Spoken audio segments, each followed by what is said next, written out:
সবাই মনোযোগ দিয়ে শোনেন। সবাই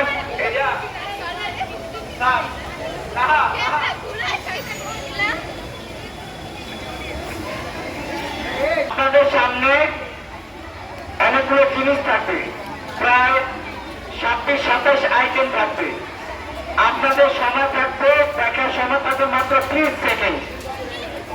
স্টুডেন্ট থেকে 30 সেকেন্ড আপনাদের সময়।